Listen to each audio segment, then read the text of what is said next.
겨울서점에 오신 것을 환영합니다. 저는 김겨울입니다. 얼마 전에 알라딘에서 좀 흥미로운 기획을 했었어요. 올해가 2025년이니까 벌써 21세기의 4분의 1이 지나가고 있는 겁니다. 그래서 21세기 최고의 책을 꼽아보자 하는 취지에서 총 106명의 사람들에게 21세기 최고의 책 10권을 뽑아주세요 라는 요청을 했고요. 작가, 번역가, 편집자, 출판인, 연구자, 활동가, 언론인 등 이제 책을 좋아하고 책 주변에 있는 사람들에게 이 부탁을 했습니다. 저도 그 메일을 받았고요. 지난 25년간 출간된 책 중에 10권을 꼽아달라 이런 요청의 메일을 받았습니다. 처음에 그 메일을 받고서 너무 고민이 많았어요. 10권을 꼽는다는 게 말이 안 되는 사실 일이어서 분야 하나만 해도 10권이 차고 넘치는데 어떻게 할까 하다가 각각 이 106명이 자신만의 기준으로 10권을 뽑았을 거잖아요. 저는 어떻게 했냐면 분야를 여러 개를 고르기로 했어요. 일단 첫 번째로. 그래서 여러 분야에서 한 권씩을 꼽자. 설령 이게 베스트 10 하기에는 너무 많은 다른 후보 도서들이 있을지언정 여러 분야에서 뽑자라는 게 하나가 있었고요. 또 하나는 이왕이면 최신의 논의, 근래의 논의를 다룰 수 있는 책을 고르자라는 생각을 했었습니다. 그래서 이 알라딘 페이지에 들어가면 여러분이 아실 만한 책 굉장히 많아요. 뭐 천명관의 고래라든지 소년이 온다라든지 제가 너무 사랑하는 사람 장소 한 대라든지 아실 만한 책들이 많이 이제 메인에 포진해 있는데요. 저도 그 책들을 넣을까 말까 고민을 정말 많이 했었어요. 근데 저는 이 10권의 책들이 어느 한 방향을 가리켰으면 좋겠다라고 생각을 했었습니다. 완벽하게 같진 않더라도 어떤 경향성이 이 10권의 책에 있었으면 좋겠고 만약에 누군가가 제 리스트를 보고 이 리스트를 읽어나간다라고 했을 때 그 속에서의 어떤 겹치는 정서나 방향성이나 지향점 같은 것들이 느껴졌으면 하는 마음이 있었어요. 그런 기준으로 저도 10권을 뽑았는데요. 제가 뽑은 10권 뿐만이 아니라 총 106명이 뽑은 10권들이 있으니까 굉장히 많은 책이 올라와 있거든요. 궁금하신 분들은 알라딘 그 페이지 들어가셔서 한번 구경해 보시면 재밌을 겁니다. 저도 다른 사람들이 뽑은 거 보면서 나도 이거 넣을까 고민했는데 이 책 되게 읽어보고 싶었는데 진짜 좋은 책이구나 이런 것들을 많이 알게 됐습니다. 이거 뭐 알라딘에서 뭐 요청받거나 뭐 받거나 그런 거 전혀 없고요. 그냥 안내해 드리는 거예요. 제가 참여를 한 거니까. 그래서 이제 여러 사람들이 겹치기 추천을 한 책들이 있을 거잖아요. 한강 작가의 소년이 온다 같은 경우에는 저를 포함해서 19명이 추천을 했어요. 그러니까 이런 식으로 겹치기 추천을 받은 책들이 이제 메인에 떠 있는데요. 그 중에서 제가 오늘 여러분께 소개해드릴 책은 저 말고 4분이 더 추천을 한, 그러니까 5명이 겹치기 추천을 한 책입니다. 그리고 아마 여러분이 조금 이런 책이 있었어? 하고 좀 낯서실 수도 있고 저게 무슨 책이지? 하실 수도 있어요. 바로 애나 로웬하우프트 칭의 세계 끝의 버섯이라는 책입니다. 이 책에 대해서 구체적으로 이야기하기에 앞서서 이 책을 읽기 위한, 진입하기 위한 배경을 좀 설명을 해드리고 싶어요. 제가 굉장히 추천하는 책 중에 하나인데 그 추천의 이유는 제가 앞서 말씀드린 제가 고른 10권의 책들이 향하고 있는 방향성과 무관하지 않습니다. 어떤 방향성이냐면요. 근 한 수십 년 동안, 그러니까 20세기 후반부부터 지금에 이르기까지 어떤 흘러가는 사상적 경향성, 조류라는 게 있지 않습니까? 그게 여러분은 실감하지 못하실 수도 있지만 사실은 이제 삶에 굉장히 밀접하게 연관되어 있는 방식으로 여러분께도 영향을 미치고 있는데요.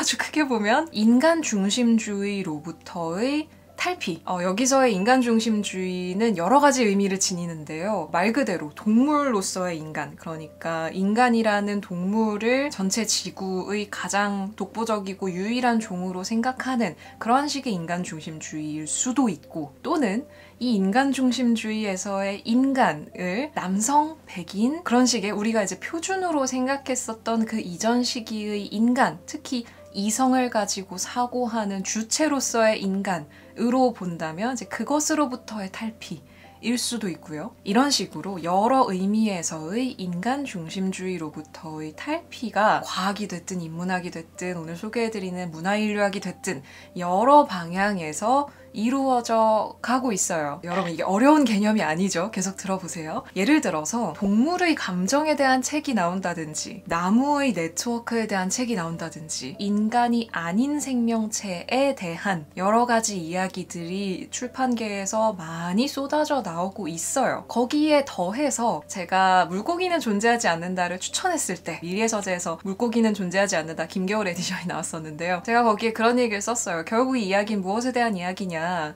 위계나 우열이 아니라 연결되어 있는 어떤 것들에 대한 이야기라는 묘지의 글을 제가 썼었는데 그 말인즉슨 어떤 하나의 기준으로 위계를 세우거나 생명의 피라미드 같은 것을 그리거나 하는 식으로 자연을 바라보는 것이 아니고 각각의 개체들이 연결되어 있는 연결망으로서의 자연으로 세계를 보는 눈을 우리가 기를 필요가 있다라는 이야기로 가게 되잖아요. 자연을 인간의 눈으로 분류하고 그것을 표로 만들고 인간에게 적합한 방식의 지식으로 만들고 이런 것들을 우리가 근대 과학의 이름으로 해왔는데 우리가 그런 눈으로 지금 계속 살아갈 수 있느냐라는 거죠. 이 기후위기의 시대에. 그리고 우리가 그 근대의 인간, 이성을 통해서 과학을 발전시키고 이성을 가지고 어떤 정돈된 표 같은 것을 만들고 자본주의가 발달함에 따라서 한 곳에서 만들어진 생산체계 같은 것들을 매뉴얼화해서 다른 곳에도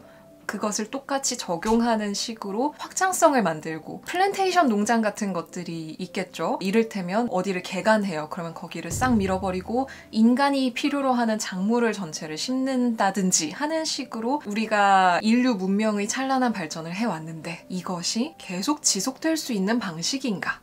라는 질문이 드는 시대인 거죠. 그게 기후이기 때문일 수도 있고 아니면 여러 전쟁 때문일 수도 있고 사회적 구조 때문일 수도 있고 뭐 자본주의적 구조라든지 이런 여러 가지 이유들 때문에 이 다음엔 우리가 어떻게 할 것인가 라는 질문을 던지는 사람이 많을 수밖에 없는 거죠. 그러니까 근 수십 년간 이런 질문에 대한 답을 하는 책들 그리고 이런 질문을 던지는 책들이 계속해서 나오는 겁니다. 전체적인 줄기는 이해가 되시죠?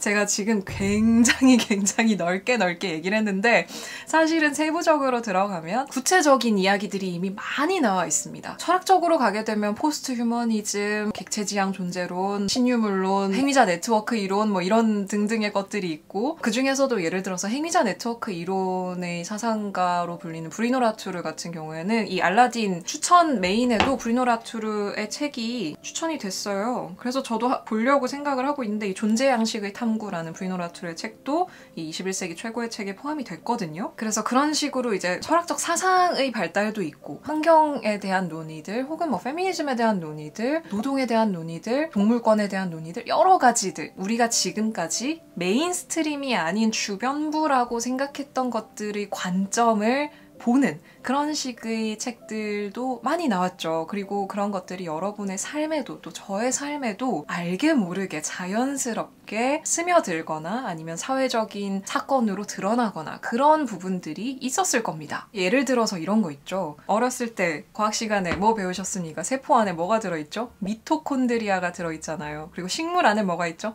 엽록체가 들어있잖아요. 근데 이 미토콘드리아도 그렇고 엽록체도 그렇고 독자적인 자신의 DNA를 가지고 있단 말이에요. 그래서 이 세포 안에 미토콘드리아가 옛날에 맨 처음에 생명이 생겨났을 때는 서로 다른 생명체였는데 이 서로 다른 생명체가 공생을 하게 되면서 다른 생명체의 일부분이 되어서 그게 지금의 세포가 되었다라는 연구 결과가 처음 나온 것이 1960년대 후반입니다. 그러니까 1967년 뭐 이 정도인데요. 그때 처음으로 이 미토콘드리아라든지 엽록체의 공생 가설이 처음으로 제기가 됐고 그게 처음 나왔을 때는 어떻게 그럴 수가? 왜냐하면 인간은 하나의 단독 행위자라고 생각을 했는데 알고 보니 여길 이루고 있는 하나하나의 세포들이 아주 오래전 공생의 결과로 만들어졌다는 것이 굉장히 놀라운 가설이었던 거죠. 근데 지금은 상식처럼 받아들여지는 이론이라고 해요. 제가 책에서 읽기로는. 혹시 틀리면 말씀해주세요. 근데 그렇다고 하더라고요. 그리고 이제 요새는 여러분도 많이 들어보셨겠지만 뭐 장내 미생물에 대한 이야기 요새 많이 하죠. 그 장내 미생물은 나인가? 이것도 굉장히 철학적인 질문이죠. 이 장내 미생물의 구성에 따라서 식욕이나 식성이나 기분이나 이런 것들이 영향을 받기도 하고, 나라는 단독의 독립된 행위자, 딱 인간 하나 이렇게 있는 게 아니고 우리는 굉장히 많이 연결이 되어 있고, 사실은 그런 단독자에서 그치지 않는다, 인간이. 인간만 그렇겠어요? 세상의 모든 것들이, 자연이 다 그런 식으로 연결이 되어 있겠죠. 이런 부분들도 제가 방금 말씀드린 그 큰 조류에서의 하나의 줄기를 이루는 발견 내지는 관점이라고 우리가 이야기를 할 수 있는 거죠. 그러니까 이런 식으로 그런 큰 줄기가 있고, 제가 추천한 10권의 책들에서 그런 쪽으로 나아가는 어떤 경향성 같은 것들을 같이 읽고 생각해 볼 수 있으면 좋겠다라는 생각으로 책을 추천을 한 겁니다. 그래서 말이 길었는데 이제 여러분이 이런 식의 배경 지식이 생겼잖아요? 그런 배경에서 이제 세계 끝의 버섯 이야기를 좀 해볼 수 있을 것 같습니다. 제가 추저리 말을 길게 한 이유는 이 배경 지식이 없는 상태에서 이 책을 그냥 읽으면 이게 무슨 책인지 잘 감이 안 오실 수도 있어요. 대중을 상대로 쓴 교양서, 쉽게 쓰는 그런 느낌이라기보다는 문화인류학자가 자신의 연구를 잘 풀어서 쓴 책이거든요. 그렇다 보니까 이런 배경을 좀 알 필요가 있고, 그런 배경에서 이제 이 책을 설명을 해보자면, 제목이 세계 끝의 버섯이잖아요. 이 책은 송이버섯이라는 이 하나의 매개를 가지고 아주 여러 가지 이야기를 하는 책이에요. 일단 저자 소개를 먼저 좀 하자면, 에나 로엔하우트 칭이라는 문화인류학자이고요. 캘리포니아 대학교 산타크루즈 캠퍼스 교수입니다. 글로벌 자본주의를 주로 인간 사회의 정치 경제적 행위로 분석하던 학계에 환경, 생태, 풍경, 다종민족지와 같은 생태 인류학적이고 포스트 휴머니즘적인 관점으로 이론적 지평을 넓혀 전 세계적으로 알려진 학자입니다. 2007년부터 마스타케 월드 리서치 그룹을 조직해 송이버섯의 다종적 결합 및 송이버섯을 둘러싼 상품 사슬을 여러 학자들과 공동으로 연구를 하고 있고요. 인류학 쪽에서 굉장히 인정받는 그런 학자라고 할 수 있겠습니다. 저는 이 책을 처음 딱 보고 일단 추천사가 어슐러 르귄과 브리노 라투로의 추천사가 붙어있는 것을 보고 이것은 읽어야 한다라는 생각을 했었어요. 저는 에나 로엔하우트 칭에 대한 지식이 전혀 없었지만 이 두 사람의 추천사를 읽고 저자의 이력을 읽고 차례를 보는 순간 야, 이거 내가 좋아할 책이다. 나한테 무조건 재밌는 책이다. 라는 생각을 했었고, 역시 정확한 저의 짐작이었습니다. 책의 내용 자체는 이런 거예요. 이제 송이버섯이라는 주제가 굉장히 흥미로운 주제입니다. 송이버섯은 상품이죠. 자본주의 사회에서 상품이에요. 상품인데 이 상품이 채집되는 과정이 자본주의적인가 하면 자본주의의 주변부, 그러니까 공장을 짓는다든지 송이버섯을 기를 수 있는 농장을 짓는다든지 이렇지 않다는 거예요. 특히 미국의 특정 지역에서의 채집 과정 같은 것들을 다루는데, 그런 것들을 보게 되면 송이버섯은 분명히 하나의 상품으로 자본주의 사회에서 거래가 되지만, 그 이면에 이 송이버섯이 상품이라는 것이 되기 전까지의 그 과정들을 보게 되면 송이버섯이 자연 안에서 얼마나 다른 나무나 다른 어떤 균근균들과 관계를 맺으면서 그 자체의 네트워크를 가지고 서로가 영향을 주고받고 있는지, 또 이 자연에서 채집될 때 채집되어서 도매상에 팔리고 하는 그 과정도 우리가 보통 생각하는 그 자본주의적인 과정과는 조금 거리가 있다는 거죠. 그래서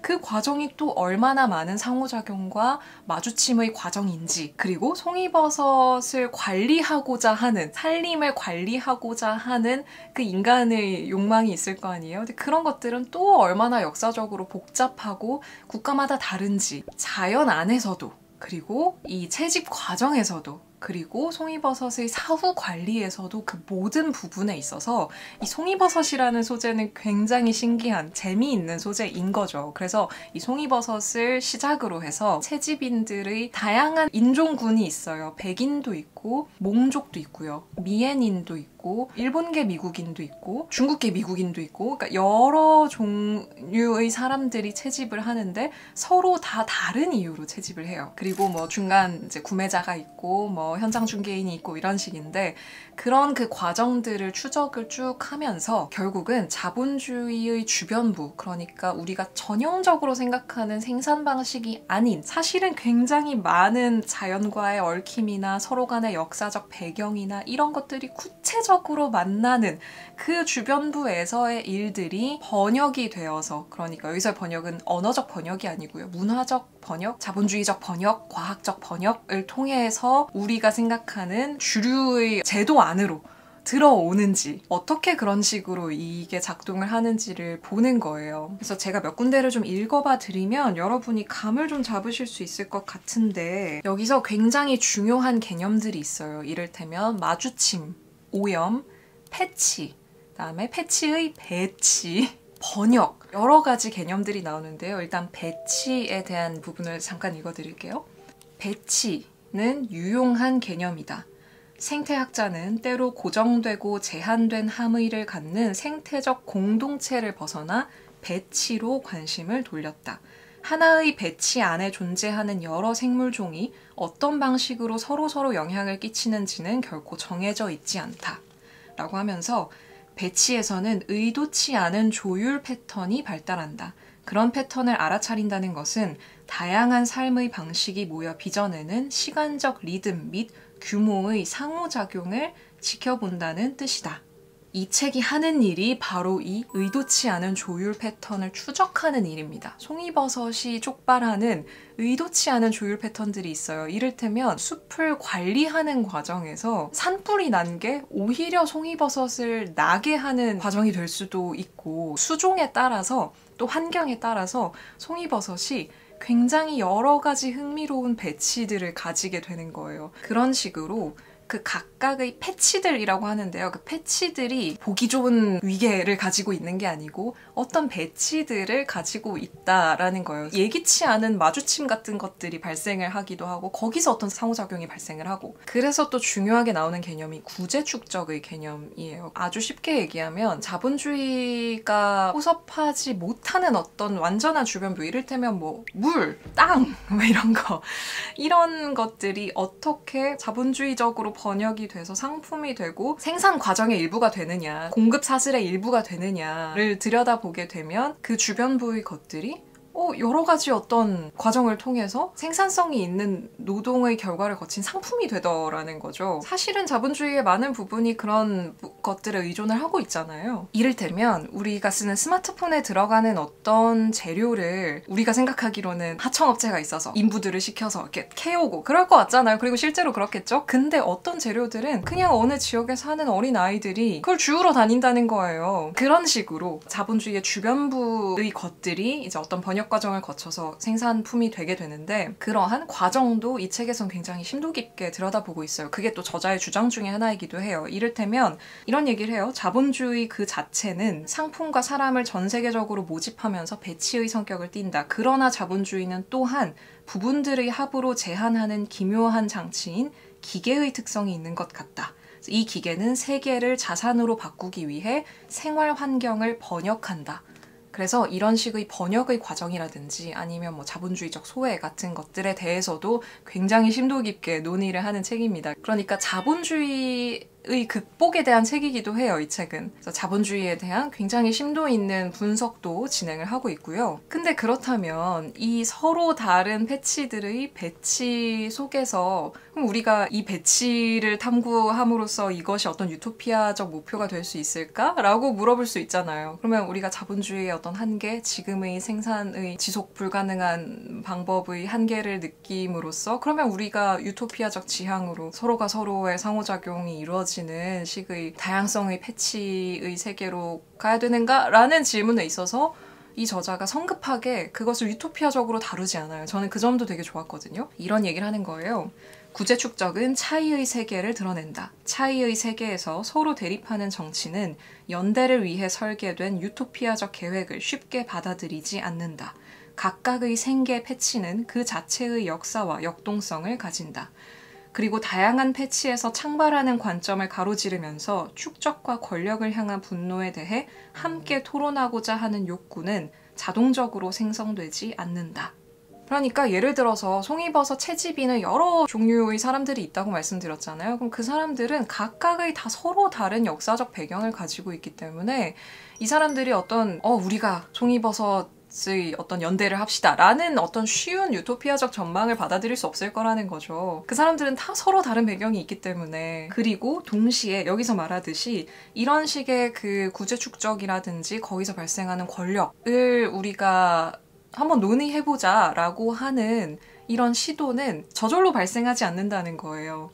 그러니까 이 서로 다른 배경들을 가지고 있기 때문에 각각의 사람들이, 각각의 집단들이 어떤 불만을 가질 수는 있지만 이 분노에 대해서 함께 이야기하고 토론을 하려면 그 토론을 하는 장을 누군가 열어야 되고 그게 필요하다라는 거죠. 이 책이 목표하는 바 중에 하나가 이 장을 여는 것이라고도 이해를 해볼 수 있겠습니다. 이 정도만 이야기를 하도록 할게요. 왜냐면 여기서 더 구체적으로 들어가면 진짜 구체적인 얘기를 해야 돼요. 예를 들어서 미엔이는 어떤 역사를 가지고 있는지, 그 사람들이 라오스에서, 태국에서, 중국에서 어떤 일을 겪었고 몽인들은 미엔인들과 어떤 관계인지, 그 과정에서 가진 역사적 배경이 채집인으로서 어떤 태도를 가지게 했는지, 그리고 반대로 백인 채집인들은 어떤 전통주의자들이고 그 사람들은 이 송이버섯 채집에 대해서 어떤 태도를 가지고 있는지, 이런 얘기들로 이제 들어가야 되거든요. 그러니까 너무 구체적인 얘기를 해야 되고 사실 그게 문화인류학이죠. 그게 민족지라는 게 그런 거잖아요. 그리고 그거 하나하나가 굉장히 저는 흥미로웠거든요. 그런 이야기들로 들어가야 되기 때문에 오늘 책 소개에서는 이 정도의 큰 어떤 줄기를 잡는 정도로만 여러분과 이야기를 나누려고 해요. 정리하면, 자, 오늘 이런저런 이야기가 많았는데 정리하면 근 몇십 년간의 출판 트렌드, 사상적 흐름, 그리고 저의 독서 경향성이라는 것이 탈인간주의와 탈인류 중심주의의 경향성을 띠고 있는 부분이 있고, 그것을 우리가 이를테면 포스트 휴머니즘, 포스트 모더니즘이라고 부르는 부분이 있는데, 연구자분들 보고 계시면 너무 불만 갖지 말아주세요. 아주 크게 얘기한 거니까. 사실 이렇게까지 크게 얘기하면 막 다 들어갈 수 있긴 하죠. 저도 알아요. 막 하이데거도 들어갈 수 있을걸? 하지만 그런 얘기까지는 하지 않겠습니다. 그런 아주 큰 흐름이 있고, 그러한 흐름 속에서 제가 여러 가지 책들을 읽고 여러 가지 생각을 하고 있는 단계이고, 그 중에 하나로 세계 끝의 버섯을 제가 읽었고, 또 알라딘의 21세기 최고의 책 중에 한 권으로 추천을 했고, 저 말고 4명이 더 추천을 했고, 이 책은 뭐에 대한 책이냐? 아까 말씀드린 포스트 휴머니즘적 관점으로 자본주의를 보고, 자본주의를 단순히 정치 경제학적으로 보는 게 아니라 여러 가지 생태학적 혹은 인간과 인간의 관계를 통해서 뭐 그런 식으로 다양한 면에서 인류학적인 방법으로 들여다보는 그런 책이고, 그래서 이 책은 송이버섯이라는 주제를 가지고 이것이 어떠한 흥미로운 면에서 자본주의의 주변부를 경유하고 있는지, 그리고 그것이 얼마나 흥미로운 배치의 모습을 보여주는지, 여기에 과연 어떤 자본주의의 극복의 가능성이 있는지, 이런 것들을 다양한 각도에서 살펴보는 그런 책이라고 할 수 있다 정도로 정리를 하겠습니다. 사실 좀 두껍기도 하고 이제 내용도 내용이니까 술술술 읽히진 않으실 수도 있어요. 하지만 저는 한번 읽어보시기를 권합니다. 안 읽혀서 막 쩔쩔매는 그런 책은 아니에요. 읽으려면 읽을 수 있어요. 그렇게 어렵지 않거든요. 개념어 같은 것들에 너무 매몰되지만 않으면 돼요. 구제 축적이라든지 뭐 번역, 패치 뭐 이런 식의 좀 낯선 개념어들에 대해서 이게 뭐야 이렇게만 차근차근 설명해줍니다. 너무 두려워하지만 않는다면 한번 처음부터 끝까지 쭉 읽어볼 만한 책이에요. 그리고 이런 책을 구체적으로 읽을 때만 드러나는 어떤 면들이 있어요. 그냥 제가 이렇게 말하는 것만 들으면 그런 책이구나 싶잖아요. 근데 이 책을 직접 읽을 때, 내가 몽인들의 역사를 직접 읽을 때, 내가 일본과 중국과 미국에서 이루어지는 송이버섯의 과학적 탐구에 대한 경향성을 직접 읽을 때, 구체적인 내용들을 읽을 때에 다가오는 내용들이 있거든요. 그럴 때 비로소 제가 요약드린 것들이 저게 이런 말이었구나 라는 게 구체적으로 다가오는 부분이 있으니까 한번 쭉 읽어보셨으면 좋겠고, 제가 이 책과 여러분이 같이 읽어보셨으면 하는 책이 하나 있어요. 그게 제가 이 알라딘 10권의 책에 추천을 따로 하진 않았는데 같이 읽어보면 좋을 또 굉장히 흥미로운 책이 있거든요. 그래서 그 책은 제가 한 2주, 3주쯤 있다가 한번 겨울서점에서 다뤄보려고 해요. 그동안 여러분이 이 책을 읽어오시면 저와 또 흥미로운 이야기를 해볼 수 있겠죠? 아직 개강도 안 했는데 갑자기 과제를 내주는 그런 분위기가 됐는데 한번 읽어보시길 바랍니다. 그리고 주의사항 하나, 뒤에 있는 해제를 읽어보시는 게 좋을 것 같아요. 특히 이 책이 좀 낯서신 분들에게는 맨 뒤에 붙어있는 번역자의 해제가 그래도 도움이 되지 않을까 싶습니다. 그래서 해제를 먼저 읽어보시는 것도 괜찮을지도, 네, 그것도 나쁘지 않을 것 같고요. 자, 그래서 오늘 세계 끝의 버섯 여러분과 한번 이야기 나눠봤는데 어떻게 잘 쫓아오셨는지요? 아, 이게 진짜 흥미진진한 이야기입니다. 이게 정말 재밌는 이야기들이 많아요. 제가 나중에는 그 우드와이드웹을 비롯한, 우드와이드웹이 그 나무들이 가지고 있는 나무들 간의 네트워크거든요. 그래서 어머니 나무를 찾아서를 비롯해서 우드와이드웹에 대한 책들이 또 있습니다.